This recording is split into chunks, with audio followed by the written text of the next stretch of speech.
Welcome, everyone. I think we'll give it another 1 or 2 minutes. Thank you so much for joining us this evening. I've heard a variety of stories after the dialogues of where people are joining from doing the daycare run. I think today there were 1 or 2 that were going to be at the base of a ski hill after the last run in the powder. From offices and even some conference rooms at companies, from the comfort of your living room, from your kitchens while you're chopping up and preparing dinner. Wherever it is you are coming from, you're welcome here.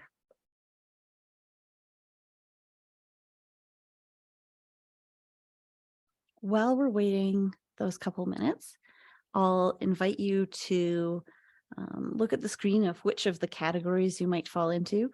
UBC student, UBC staff, UBC faculty, external attendee, and if you are a facilitator, please put the F on your screen because that's particularly key, even though you might also fall into a second category, another form of intersectional identity. And of course, there's the pre-dialogue survey at the link. So I'll invite you to fill that out. It's very brief.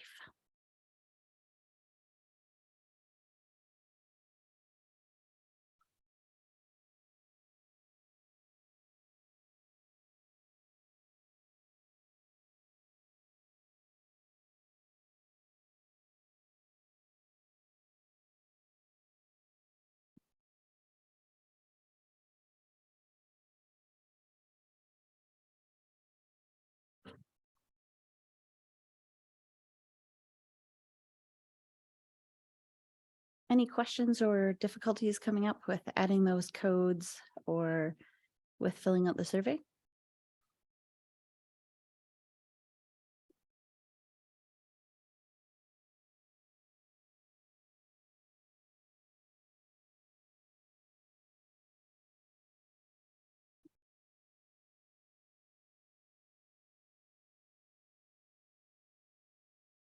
All right, well, we've had 2 minutes. Let's get started. Thanks very much. Let's go to the next slide. Start with a land acknowledgement that I'm joining you from UBC Point Grey campus, located on the traditional, ancestral, and unceded land of the Musqueam people. I'll invite you to add into the waterfall, or to waterfall into the comments, into the chat, which territory you're joining from. And so if you're, if you know where you are, then you're welcome to just put that in. And if not, you might find nativeland.ca a good starting point for understanding where you are.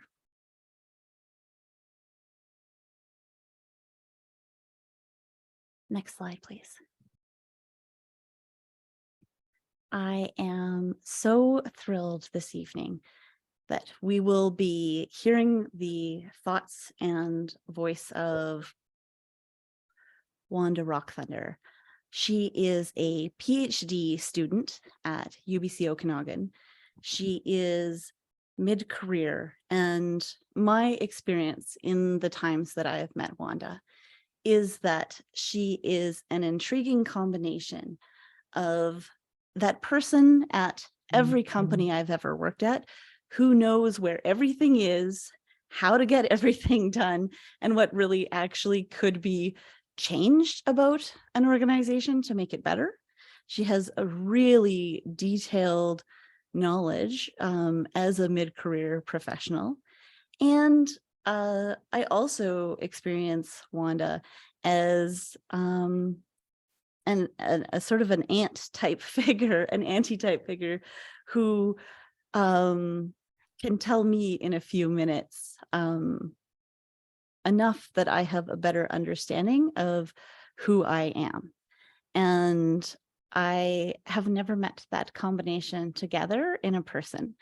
And, you know, I know that Wanda is going to share with us how maybe that spiritual part of herself and her deeply technical, detailed knowledge come together. And I'm really looking forward to hearing that.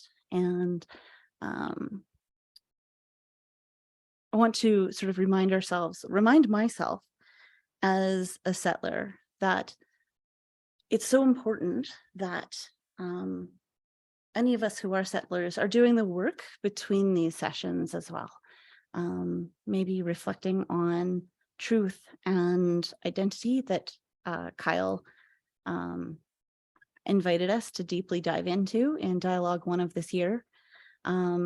A tour de force of a phenomenal array of influential ideas from Colleen O'Toole in Dialogue 2, and that we are doing that decolonization work, that we're undoing that problematic hierarchy of colonization in ourselves and in our own work of transformation.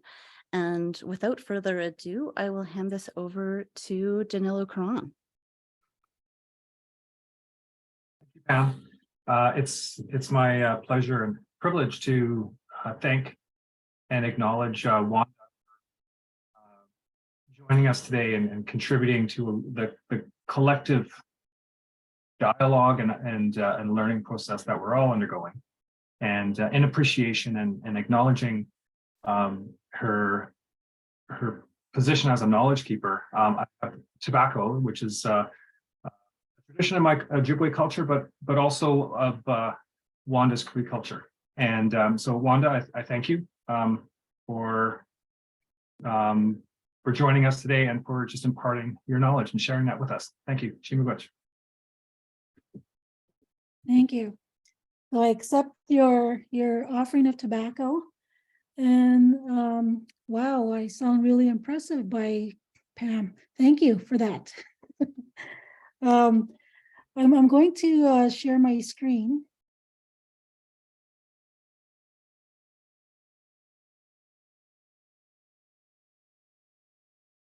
Bring us into technology as we begin.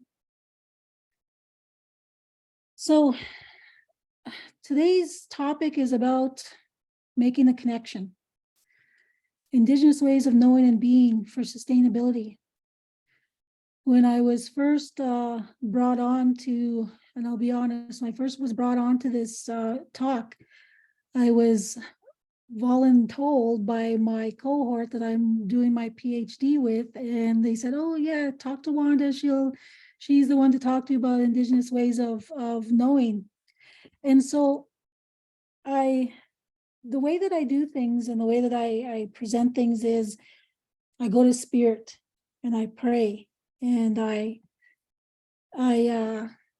always go to creator, and I do things in a very humble way, in ceremony, and in always in thankfulness, and always in humbleness, that I go to creator. So before I begin, I want to say Tanse, hello, in Cree, Nehao Esquel, Wanda Rockthunder. I'm from the Treaty 4 territory, the land called Saskatchewan here. So I'm going to open up and say a few words and to pray. If you want to join me, I'm just going to invite my ancestors in and invite the creator in, and in a good way. I've already smudged, so I'm just going to say a few words just to continue and invite them in. Creator, good grandmothers, good grandfathers, ancestors, I invite you into the dialogue that we're going to have this evening. I ask that you open up our minds, our spirits, our hearts, that what is shared, what is spoken about, what is discussed is meant to be, that we're able to listen, observe, learn, receive, and that the information and what I share, the knowledge I share, it becomes useful knowledge for the people that are receiving it this evening. So I invite the good grandmothers, the good grandfathers in. And wherever everybody is in Zoom land, be with them as well. So thank you. So with that, let's begin. I like sharing elders' meditations. And the reason why I like sharing elders' meditations, there's this site that I found, it's Cohese Publishing. And every day there's a new meditation that comes out. And this was the meditation for today, February 23rd, which I find very, it was meant to be. So it says, we've got to learn what's going on today in the world. And we've got to get an education so we can survive. Jimmy Jackson, Ojibwe. Indian people, and don't mind me using the term Indian, as Indigenous people, we use that term still. So Indian people have the ability to adapt. In these modern times, we Native people must walk two roads. We must get educated so our people don't lose. We need lawyers, doctors, nurses, foresters, scientists, educators, carpenters, welders. These skills are needed to help the people. While we are learning, we need to remember to keep our culture, learn our dances, sing our songs, learn to speak our own language, and maintain our culture for future generations. Great Spirit, let my education never lack the meaning and value of Indian spirituality. And that's what I'm going to talk about tonight. We're going to talk about spirituality. And I found this elders meditation very well suited for tonight's topic, because we're talking about education, we're talking about sustainability, we're talking about how do we do things as a collective. Don't mind my dog barking.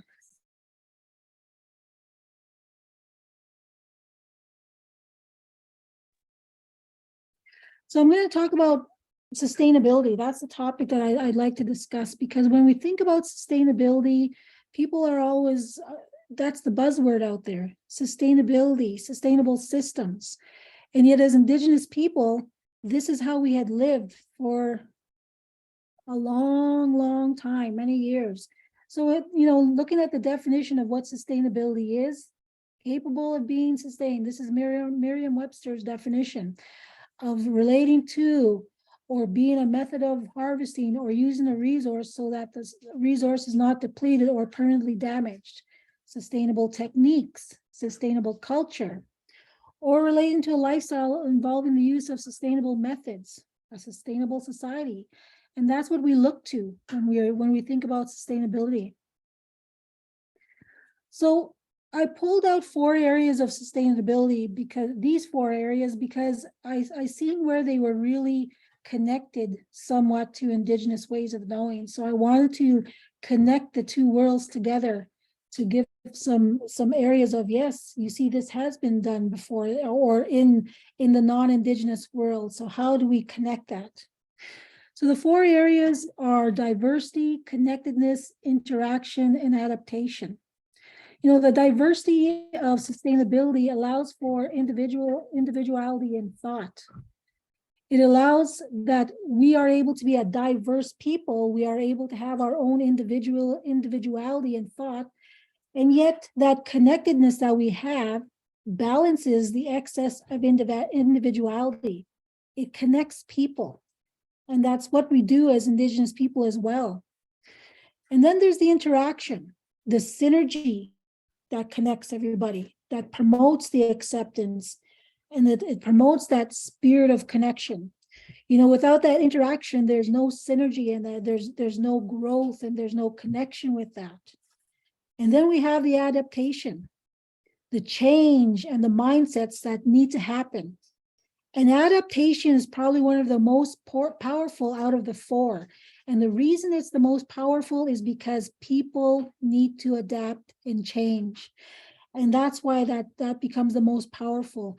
You have that, your diversity, be individual, the connectedness, this interaction. But unless you aren't able to change, and unless you aren't able to change the mindsets, then that's where it may fall apart.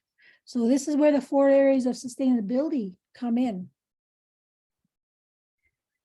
And this is how communal systems work. This is how Indigenous systems work. But sustainability also requires capacity building. So let's talk about that for a moment. You know, when we think about capacity building, a lot of times people will talk about training, development, skills needed to build, education, learning, coaching. So they think, oh, we need to capacity build within our nation, or we need to capacity build within the school, or, you know, whatever it is in our job, we need to do some capacity building within that. And yet, I'm going to share something with you, something that you probably are not familiar with. You know, the old people, I was able to sit with the old people about last week. 3 days I sat and I listened to the old people talk. And this is what I mean. When I have to confess, I didn't prepare this presentation until yesterday because Creator didn't need me to hear more in order to share more. And so last week I was able to hear this, and I was able to hear what they had to tell me. They said capacity building within our nations means to build capacity within. And that's where they said it started. It doesn't start outside of us. Capacity building starts within us. And there's a reason why it starts within us.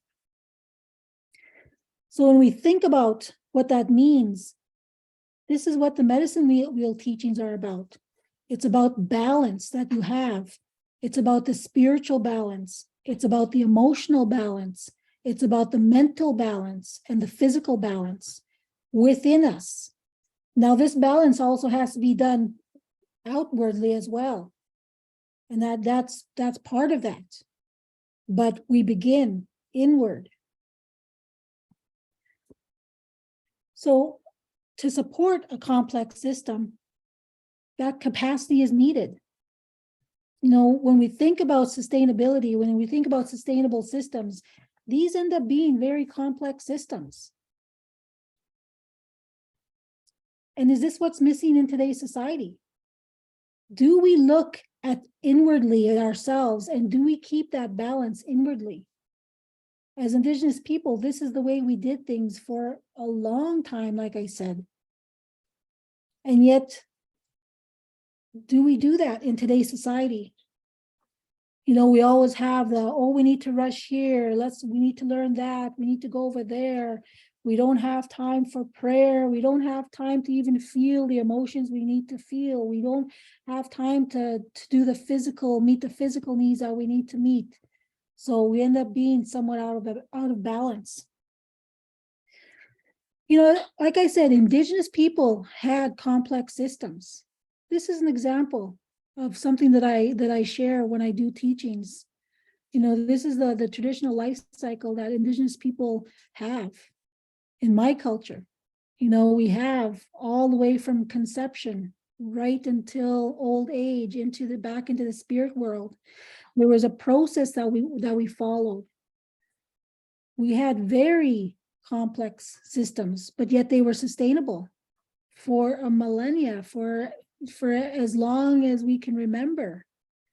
Everyone had a role. We all learned our role within those systems, right from infancy. You know, you learn your role as a young mom, even from conception. The powerfulness of those roles was very strong, and we didn't stray from those roles. And the thing about these roles is that you needed to know yourself as an individual to contribute to a complex system, to a community.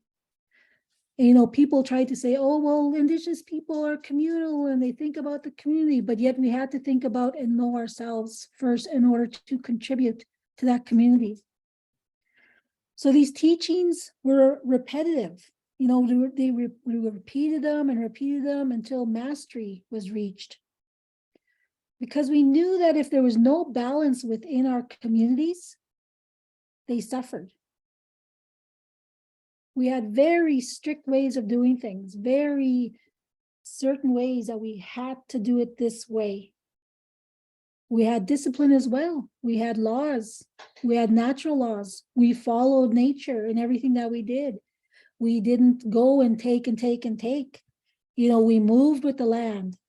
That synergy, right? We always moved with the land. We didn't stay sedentary like we do now in cities. And then when you see in cities and you see around the cities, you see where the land and the resources are being depleted, because we knew that we needed to think of 7 generations ahead. That's how Indigenous people think. We don't do short-term planning.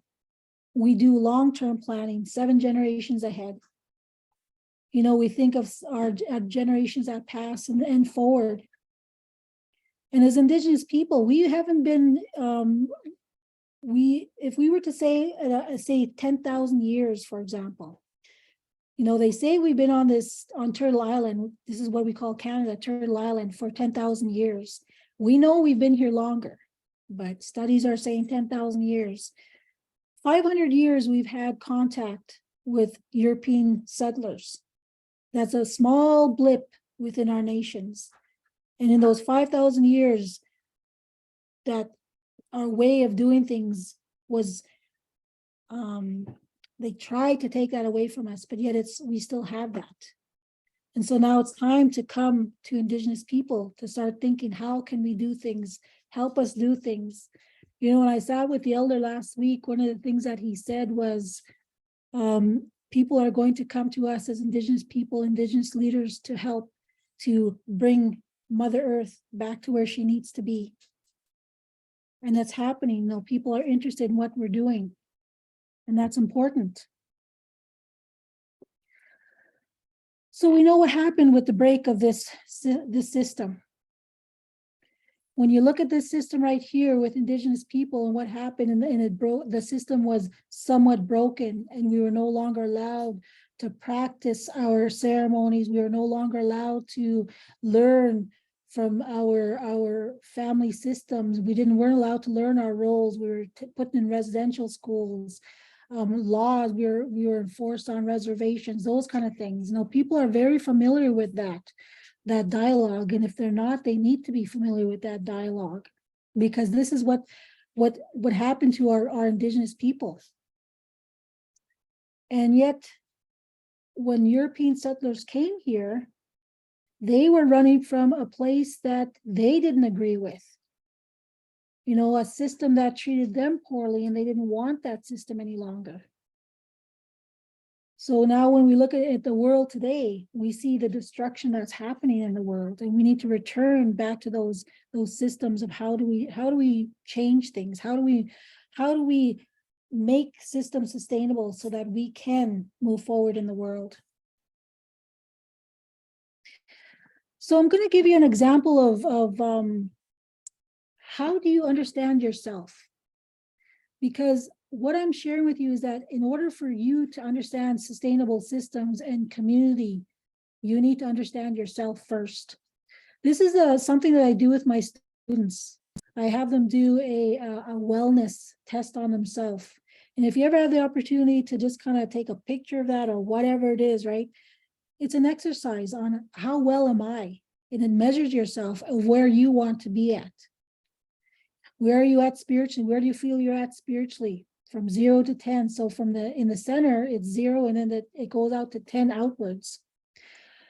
So you mark an X on there where you feel you are spiritually, physical, mentally, emotionally, and you connect them to form a circle. I'm going to demonstrate with you where I'm at, where I feel that I'm at in my wellness state. So spiritually, I feel like I've grown. I feel like I'm at an 8. Emotionally, I feel like I'm also at an 8. Mentally, I feel like I'm at an 8, but doing my PhD, I think I'm probably at an 8.5 about now. But yet physically, I'm somewhat lower on the scale, maybe a 6, maybe around there. So I understand, and I'm aware that physically, I need to improve that area in order to be well, in order to have a longer life. And I understand that. So this is where that understanding of the self comes in. So I encourage you, if you ever have a moment to think about that, where are you at in this wellness model, in the medicine wheel? Because then you start to thinking about knowing yourself inwardly. And you start thinking, maybe I need to transform. Maybe I need to work on something. Maybe there's something I can do more. Because the more you start transforming on the inside, the more it start to transform on the outside. And that's where those sustainable systems and communities begin to happen. And that wholeness, that working in these systems and changing them. Because inwardly, you start to feel really positive about yourself. You know where you're at. If your emotional state is at a 4, where are you at? Why are you at a 4? What growth needs to happen there?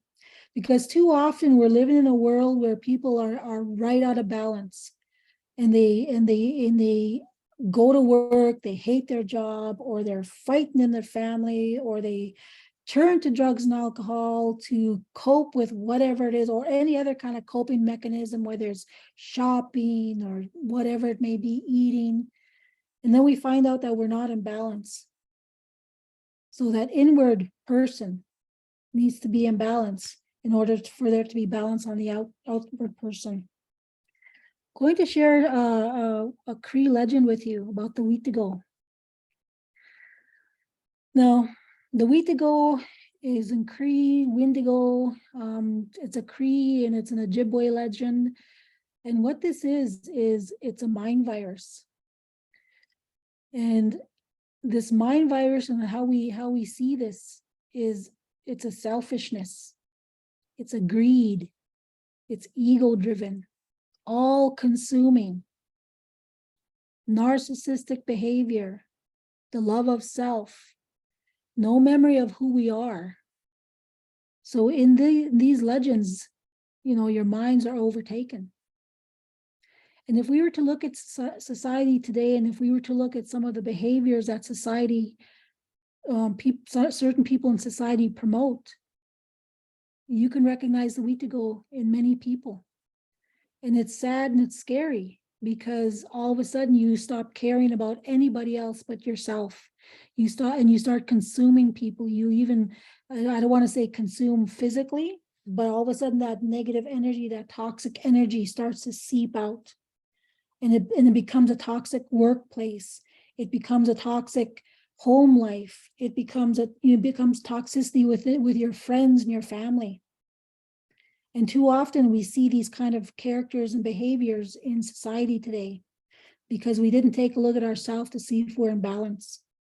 And if you're not in balance, something like the Wheatigo can take over you easily. And so we live in a spiritual world, and this is, as Indigenous people, this is what I really want to impart on you, is that the spirituality, how we believe, is very strong. We believe in these things, and we watch out for these things. I want to say that, let you know that for myself, I'm an empath. So I feel the energies. And sometimes if I'm tired, or if I didn't take the time to pray that morning, or if something may be bothering me, I'm stressed out, those energies, I can easily take on somebody else's energies, and I can easily, I'll be angry, I'll be upset. So I need to learn how to keep myself in balance. I need to keep myself in prayer. I need to keep myself physically well, sleeping, eating properly, taking care of my mental being, taking care of my emotional being. Because of the energies that I can feel, I'm very sensitive to those energies. And then I also need to pull myself away sometimes and just be quiet. And I need to refocus myself again and refocus my energies. So these things here, these Wheatigos that we talk about, very real in our society, very real to what we do. And there's you need to go through ceremonies and prayers, and you need to really seek guidance to get these things out of you. So why am I talking about all these things and capacity building and sustainability and balance and all these things? Because they're equal. All of these things are equal. You can't have capacity building within is equal to sustainability. It's equal to balance. They all have to be in a line with each other in order for you to be able to have a positive, sustainable system in society. And to be able to do that, you need to make that connection from the head to the heart. You know, we're at a university, you're all either working at a university or you're going to university, but that education, that knowledge is coming in your head right now at university. What needs to happen is that education that you're getting up here needs to be connected down here to the heart. Because when you're making these decisions and you're working with anybody, whether it's Indigenous people, non-Indigenous people, whatever you're doing, you know, you're making those decisions based on the knowledge that you've gained. And yet sometimes are you making those decisions when you're connected to the heart? Because are you helping the people that you're working with, or are you harming the people that you're working with?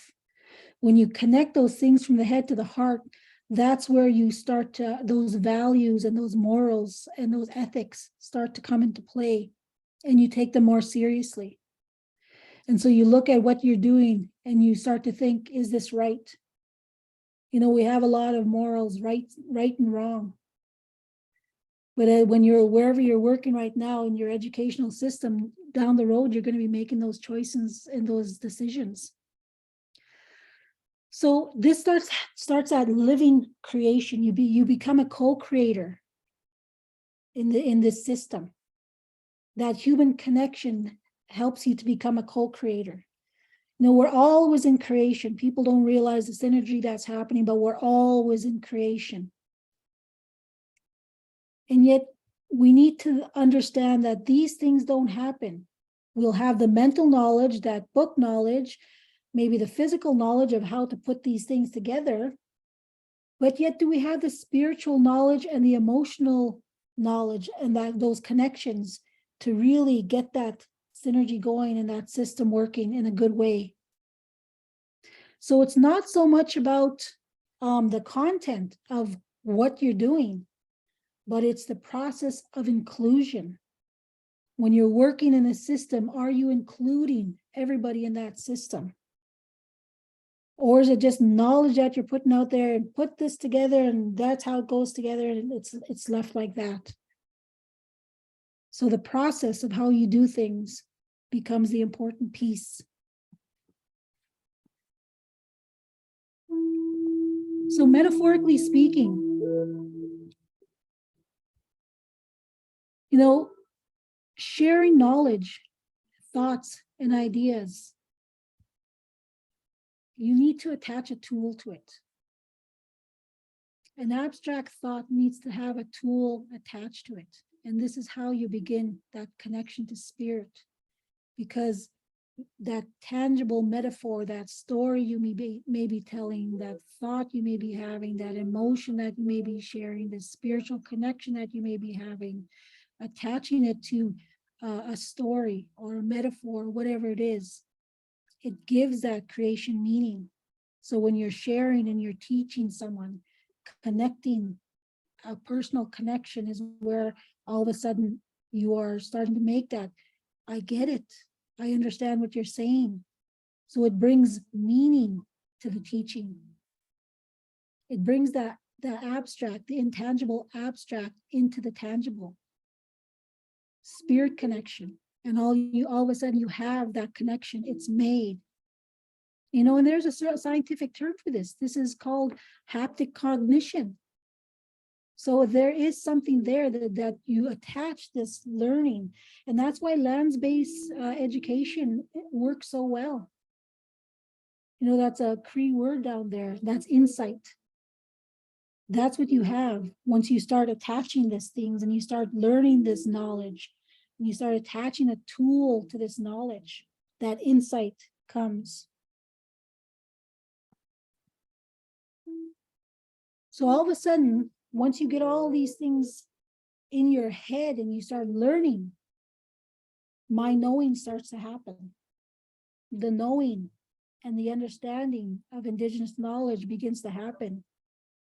You know, Indigenous ways are not strange to people. Wherever you're from, you are Indigenous to some place. And at one point in time, you had that connection as well. But through the years and through the ways of how you've done things, you've lost your way along the way. And you, like I said, when we were only here for 500 years, that's a blip in our society. So we still have that strong memory of how we did things.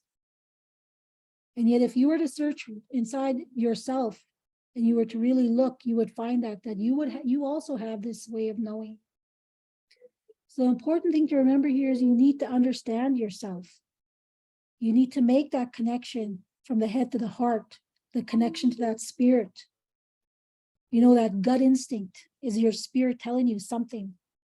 It's saying your spirit is talking to you. So when you're making that decision and all of a sudden you're thinking, well, this doesn't seem right, but you're afraid to say it because this is how the status quo does it. But yet you're having that gut instinct and it's saying something is telling your spirit is speaking to you. Listen to your spirit. And when you're sharing something and you want to teach someone something, you know, put a more complex meaning to it. The more complex it is, the better the learning. You know, when you're sitting around talking with an elder, sometimes you can sit there and talk for hours, sitting there listening. It's because they're sharing something. And often we'll be doing something like, whether it could be beadwork, we could be sewing, and that's what we've done with it as Indigenous people. We were doing something so that kinetic learning happened, attaching a tool to the learning. So what I want to say is that Indigenous people, we knew this. Since time immemorial, we knew that the system worked for us this way. We knew that we had to be sustainable in our societies. We knew that we needed balance in order to maintain our societies. You know, if we were to measure today's society using the medicine wheel concepts, how many people would be out of balance right now? And that's the message that needs to get across to people. Are you in balance? What's going on? Our world is out of balance right now. Mother Earth is upset. You see what's happening globally with the weather and people and hunger. We need to get that spiritual connection again. You know, as Indigenous people, the 4 words I want to leave with you as Indigenous people is Tekotuan, which means love, Wakotuan, unity, Miowatsuan, balance, Neopamatsuan, good life. This is what we need to be looking for. This is what we need to have as people. This is where we need to go as people. So with that, I think I'm done exactly in my 30-minute allotment, and I want to leave these words with you. And I want to leave this idea with you that you need to understand that balance.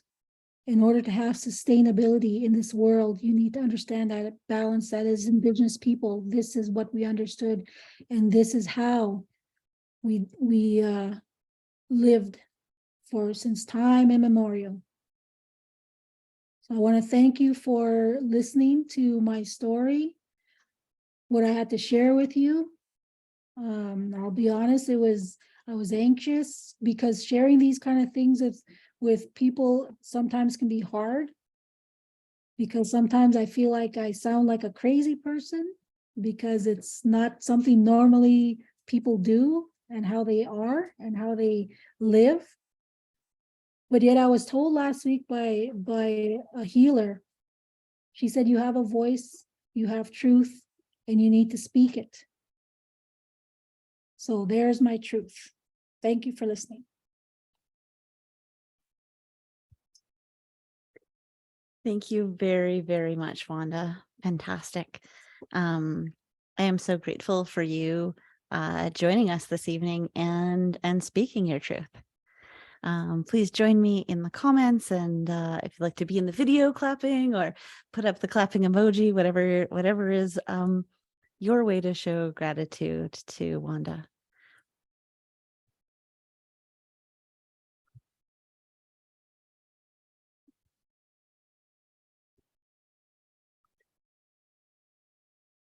I'll also add thank you very much to the Dean's Office for supporting and communicating out and supporting in so many practical ways these dialogues, and especially to Sarah and Britt, who we have there this evening.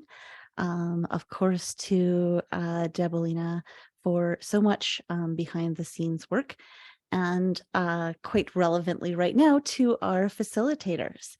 And so tonight's facilitators, and for every night of these dialogues, are students who have been learning the theory of facilitation and probably practicing in their classroom curriculum, practicing facilitation in sort of fairly low stakes play acting type scenarios. Many of them are undertaking facilitation, of course, as a way of running meetings, etc., in their work with design teams and at companies. And tonight is an opportunity for them to practice facilitation with you, and an opportunity for all of us in these brief dialogues following Wanda's words to integrate what we've heard about our truths and Wanda's truth, and integrate that with the work of our careers as applied scientists, as landscape architects, as community planners, as architects, as engineers, so many professions joining in. And so we will move to breakout rooms now. And of course, I will invite the facilitators to identify themselves in the facilitation in the breakout rooms, and to start with a facilitation plan. Oh, and I'll add, of course, one final key thank you, and that is to Danilo Caron, a central person at every stage of these dialogues, from thinking what they will be like to executing them. Thank you all, and I'll see you now in the breakout rooms. And Brett, we can go into those breakout rooms now.